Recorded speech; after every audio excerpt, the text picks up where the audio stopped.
Da lei para a graça. Romanos capítulo 7. O capítulo 7 de Romanos é bem difícil e sabemos que ele tem sido motivo de discussão e contenda durante muito tempo. Precisamos de um coração humilde de criança enquanto o estudamos. Oremos para que o Senhor nos livre da mente tendenciosa e preconceituosa. Se tivermos certeza de que sabemos tudo sobre ele e que nenhuma teoria pode estar certa além da nossa, não extrairemos nada dele. O que vou dizer é simplesmente aquilo que entendo ser o significado do capítulo. Não haverá dogmatismo. Em meu coração não existe qualquer sentimento de finalidade, mas sim uma mente aberta para receber qualquer correção, se aquilo que declaro não estiver de acordo com a mente de Deus, conforme ela é manifestada aqui em sua palavra. Vejamos primeiro a estrutura do capítulo. Os 3 primeiros versículos são impessoais. Nos versículos 4 a 6, temos o primeiro pronome pessoal no plural. Do versículo 7 até o final, encontramos o pronome eu no singular. Isso pode indicar as divisões do capítulo se acrescentarmos que a última é dividida em 2. Os versículos divisores são 4, 7, 14. Em cada um deles encontramos um novo início. A primeira divisão, versículos 1 a 3, parece estar falando da nossa libertação da lei por meio da morte.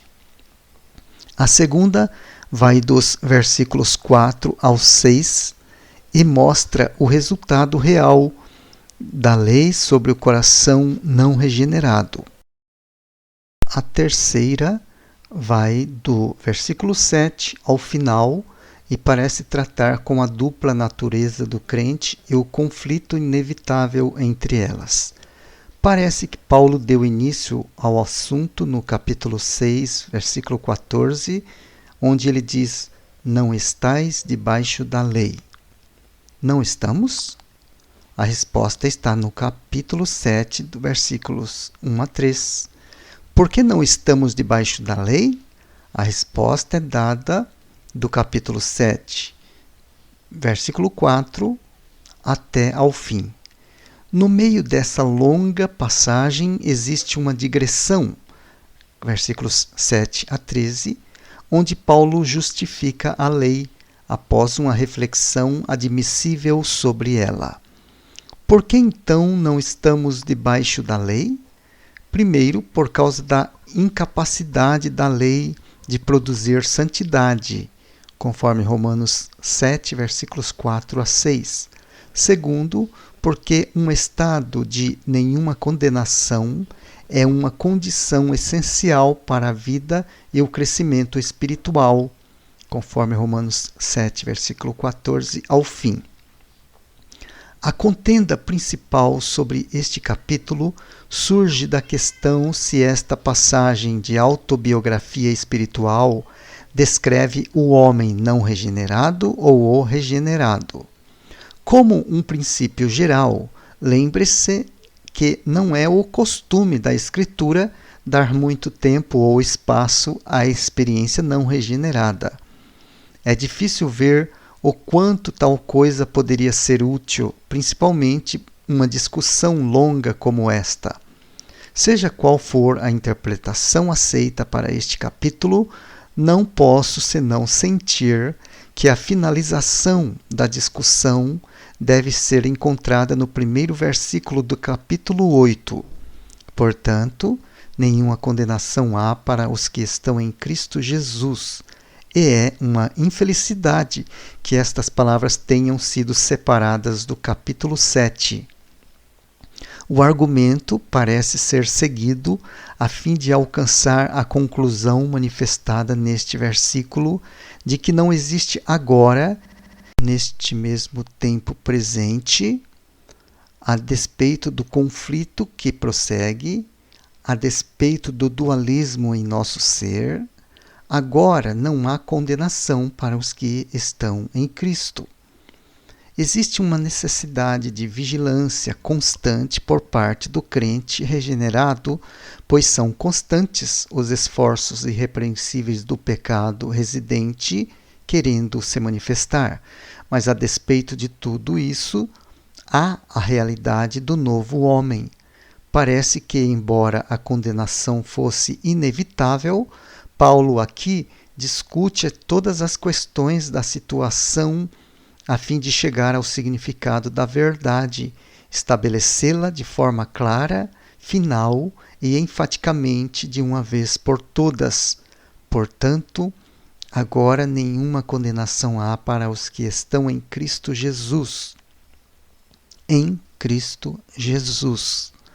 Agora, pois, já nenhuma condenação há para os que estão em Cristo Jesus, porque a lei do Espírito da vida em Cristo Jesus te livrou da lei do pecado e da morte. Os que estão em consideração aqui são aqueles que estão em Cristo Jesus. Se estes são os que se acham na conclusão do argumento, então sinto que eles devem ser os sujeitos do próprio argumento. Parece-me que o propósito de Paulo é mostrar que, a despeito do dualismo da natureza e vida do crente, ele não é privado do favor gracioso e da paz em Cristo. De qualquer forma, o capítulo 7 continua com o assunto geral do capítulo 6, isto é, a morte do crente com Cristo. Este é o centro, mas o capítulo 7 introduz uma nova aplicação ao assunto. A morte com Cristo, em Romanos 6, é a morte para o pecado. Mas a morte com Cristo, em Romanos 7, é a morte para a lei. É a mesma morte. Morrer com Cristo significa tanto para o pecado quanto para a lei. No final do capítulo 6, encontramos a nota importante sobre o fruto. Que fruto vocês tinham naquelas coisas das quais vos envergonhais agora? Fruto para a santificação. Deus procura fruto para a santidade, e produzir tal fruto é um dos propósitos da nossa união com Cristo em sua morte e em sua vida. Quando chegamos ao capítulo 7, está claro que o pensamento da frutificação está na mente de Paulo. Ele fala do fracasso da lei em produzir fruto na vida humana, e visto que a lei falhou, levanta-se a necessidade de que deveríamos morrer para a lei e sermos unidos a outro, por meio do qual este fruto pudesse ser produzido. Esta é uma das razões por que precisamos sair de debaixo da lei, do seu fracasso, da sua incapacidade, estando ela fraca através da carne, para cumprir suas próprias exigências, isto é, de produzir fruto para a santidade. O fato óbvio de que o domínio da lei termina com a morte dos seus súditos é ilustrado em Romanos 8, versículos de 1 a 3. A morte encerra todas as contas, desfaz todo elo e toda obrigação. Não vamos parar para contemplar a ilustração, mas prosseguiremos perguntando: por que devemos morrer para a lei? Existe algo errado com a lei? Nada.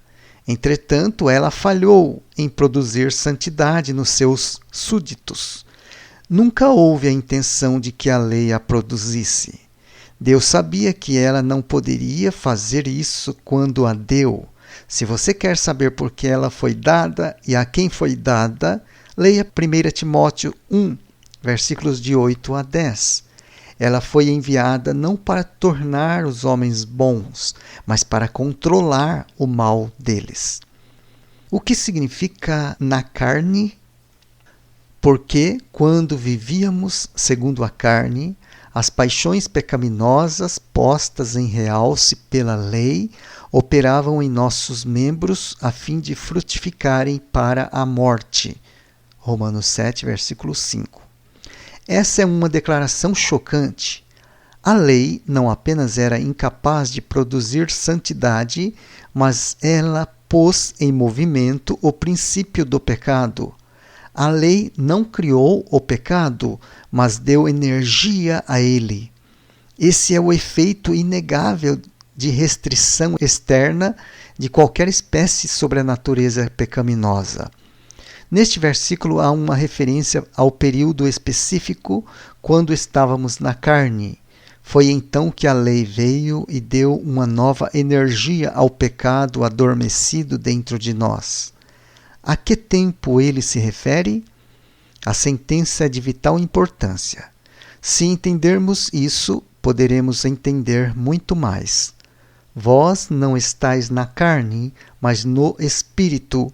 Romanos 8, versículo 9. Observe as duas declarações, na carne e no Espírito. O que faz a diferença? O Espírito de habitação reside exatamente onde estamos. Se ele habita em nós, então estamos no Espírito. E se ele não está em nós, então estamos na carne. Não temos união com Cristo. Isso é claro. Mas em quem o Espírito de Cristo habita? O Novo Testamento ensina que ele habita em cada crente. Porque sois filhos, Deus enviou o Espírito do seu Filho aos nossos corações, clamando Abba, Pai. Conforme Gálatas 4, versículo 6. Ninguém é filho de Deus se o Espírito de Deus não habitar nele. Mas se o Espírito de Deus habita nele, por causa disso, ele é um filho de Deus, andando segundo a carne. Desse modo, não podemos dizer que qualquer filho de Deus esteja na carne. A expressão não é segundo a Escritura.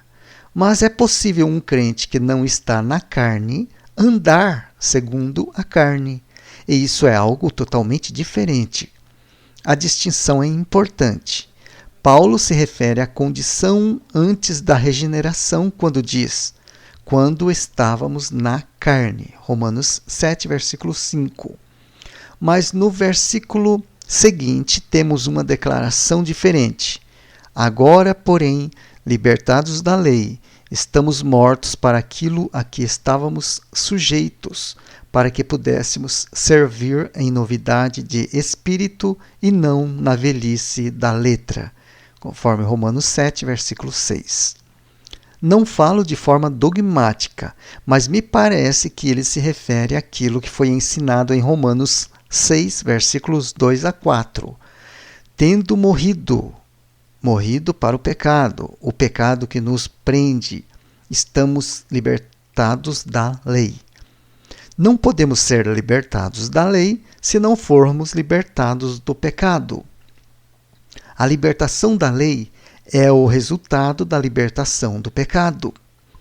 Para que pudéssemos servir em novidade de espírito e não na velhice da letra.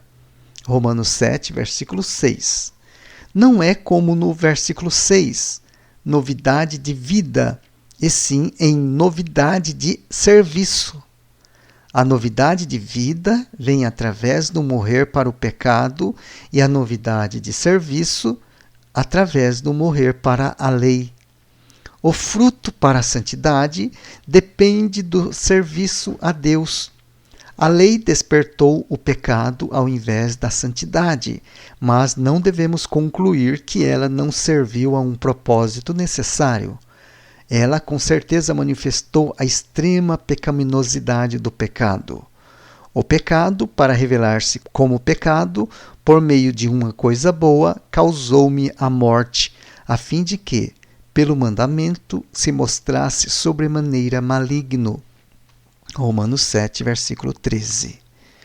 O pecado é desse modo estigmatizado como um maligno inimigo de Deus e um oponente implacável daquilo que é santo, justo e bom. Que coisa terrível deve ser o pecado para que pudesse me matar através do conhecimento daquilo que é bom. Esta é, sem dúvida, a parte mais difícil de Romanos 7.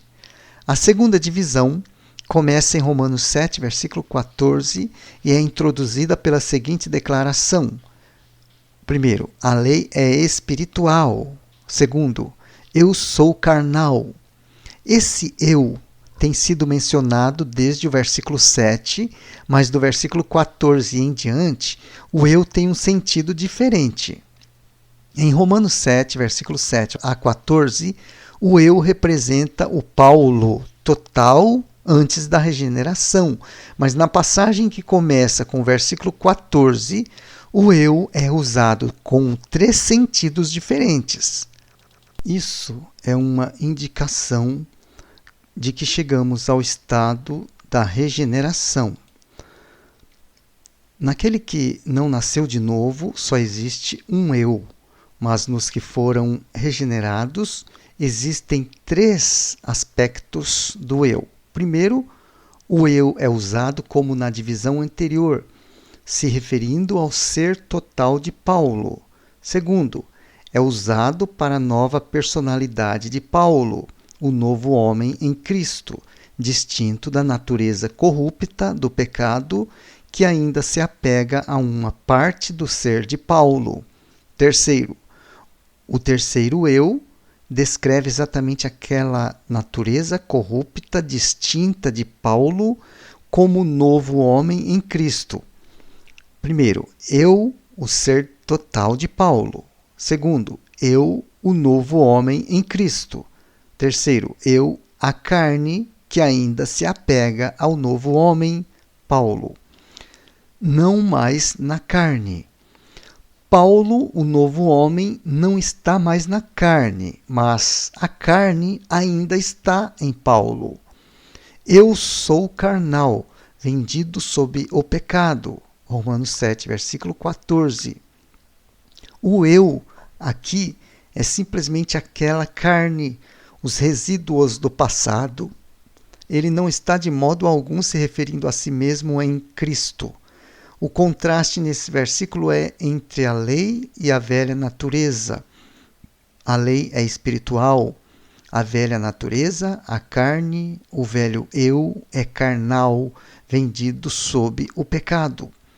É verdade que o homem regenerado algumas vezes pode ser carnal, onde Paulo diz, vós sois carnais, conforme 1 Coríntios 3. Mas o carnal ali é diferente do carnal aqui. A referência é ao seu desenvolvimento ou falta em 1 Coríntios capítulo 3. Aqui, a referência é à natureza, à qualidade. Eu sou carnal se refere não a ele mesmo como um novo homem, mas à carne, a velha parte dele que ainda se apega a ele. Nós fomos libertados do pecado. Romanos 6, versículo 18. Não existe carnalidade no novo homem. Também está escrito, te livrou da lei, do pecado e da morte. Romanos 8, versículo 2. Paulo faz uma declaração com relação à sua atual condição e não à antiga. A lei é espiritual, mas eu sou carnal. Ele não diz fui, mas sou. É assim que ele descreve aquela parte dele que é carne, em sua natureza, o dedicado escravo do pecado, vendido como um escravo no mercado, uma verdadeira criatura do pecado. Isso é a carne. A lei é espiritual, mas eu sou carnal. Eles são diretamente opostos. A carne é inimizade contra Deus, mas a lei é espiritual.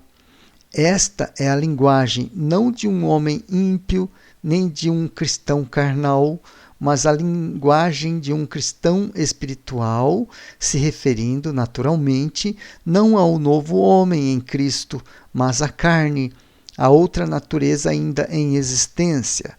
O conflito no crente é entre aquilo que já é redimido e aquilo que permanece sem ser redimido, e que, na verdade, não pode ser redimido, a carne. Quando somos regenerados pelo Espírito Santo, a mudança realizada opera no coração, na vontade e no espírito, mas não traz nenhuma mudança na carne. A carne é a mesma. Romanos declara que existe um conflito contínuo. Aquilo que eu não quero, conforme versículo 15. Existem 5 maneiras em que o pronome eu é usado neste versículo. Na verdade, 3, sendo que 2 são repetidos. Aquilo que eu, a carne, faço, eu, o novo homem, não aprovo. Pois aquilo que eu, o novo homem, desejo, isso eu, Paulo como um todo, não faço. Mas aquilo que eu, o novo homem, odeio, isso eu, a carne, faço. Não podemos dar o mesmo significado para o pronome cada vez que usado. Isso é impossível. Manifestamente existe uma dualidade no crente redimido. É um quadro da triste desunião no ser do crente, enquanto ele aguarda, às vezes gemendo, mas sempre se regozijando pela redenção do seu corpo, quando esta dualidade deixará de existir. Novamente no versículo 15, aquilo que eu faço não aprovo, eu não conheço. Provavelmente, eu não sanciono, não aprovo, não reconheço, não admito. Eu, o novo homem, não reconheço de modo nenhum aquilo que não é meu, porque é contrário ao meu propósito e escolha. Este é o ponto crucial de tudo. Paulo não está se lamentando como se numa situação sem esperança e sua vida fosse fútil. Ele está a caminho de Romanos 8, versículo 1, e está salientando a dualidade resultante naturalmente de um triste aleijão, mas sempre com aquele alvo em vista. A carne está lá, e ela bloqueia e aflige seriamente, porém ela não tem o controle, pois não reconheço aquilo que a carne faz como sendo meu próprio ato, quando minha escolha é contra ela. Por favor, não pense que Paulo está falando de vícios e crimes que sua carne estava fazendo, de modo nenhum. Ele era um homem de ideais sublimes, mas aquilo que a carne é e faz involuntariamente, eu não aprovo. O novo homem não reconheceria isso como seu. Quando chegamos ao Senhor para a salvação, os pecados que confessamos são nossos próprios, mas depois de chegar a Ele, de morrermos para o pecado com Ele, de buscarmos um caminho de santidade, e quando o novo homem não rejeita em todos os sentidos se envolver com a carne e se associa a ela, então a carne pode agir involuntariamente quando se torna uma questão de negá-la ativamente. Isso é absolutamente essencial. Entre o novo homem e a carne há a separação da cruz de Cristo. Deus libertou o novo homem. A carne é a carne, e em mim, isto é, em minha carne, não habita bem algum. Estas operações involuntárias da carne se tornam mais claramente reconhecidas pelo novo homem na medida em que ele está sendo renovado em conhecimento segundo a imagem daquele que o criou, conforme Colossenses 3, versículo 10. Ele não pode recusar aquilo que ele não pode discernir, mas enquanto anda na luz, conforme Efésios 5, versículo 13, na luz de Deus, ele é responsável por mortificar os feitos do corpo, conforme Romanos 8,13, pelo Espírito, continuamente. Veja Gálatas 5, versículos 16 a 26. Não mais eu. O versículo 17 é uma conclusão ousada. Visto que este é o ponto, se então eu faço aquilo que não aprovo, não sou eu quem faço isso. Leia isso com a maior simplicidade. Mas o pecado que habita em mim, não sou mais eu. Paulo, você tem certeza que o pecado habita em você? Não existe homem debaixo do céu a respeito do qual tal declaração não seja verdadeira. Paulo distingue claramente o novo homem do pecado residente. Sua vontade total é contra qualquer das ações involuntárias da carne. Não é ele quem faz isso por sua escolha deliberada. João diz claramente que aquele que é nascido de Deus não pode pecar. Não sei se existe lugar para esse versículo em sua doutrina ou não, mas ele é bíblico. Ao mesmo tempo, enquanto você encontra lugar para ele em sua doutrina, você deve achar lugar também para esse. Se dissermos que não temos pecado, enganamos a nós mesmos. Quando surge um conflito de teorias, é porque uma escola deixa de fora um versículo e a outra escola deixa outro. Para termos uma doutrina bíblica, devemos achar lugar para todos os versículos que tenham algo a dizer sobre o assunto. O novo homem não pode fazer nada além de se deleitar na lei de Deus. Se pudesse, ele precisaria de salvação, e eu não conheço nenhuma salvação para o novo homem em Cristo. Paulo diz: tenho prazer na lei de Deus, segundo o homem interior. Mas existe o outro lado. Eu encontro outra lei nos meus membros. A lei do pecado que está nos meus membros. Aqui temos duas inclinações. A do homem interior e a do pecado. Em outras palavras, a inclinação do corpo ou o pecado nos meus membros. O pecado está em toda parte do corpo, em seus membros, em suas faculdades, em seus órgãos. O pecado penetrando todo o mecanismo do seu ser. Por toda parte ele está pronto para despertar apetites e desejos ilegítimos. É muito claro para mim que Paulo não esperava livramento dessa dualidade e conflito até que fosse revestido com um novo corpo.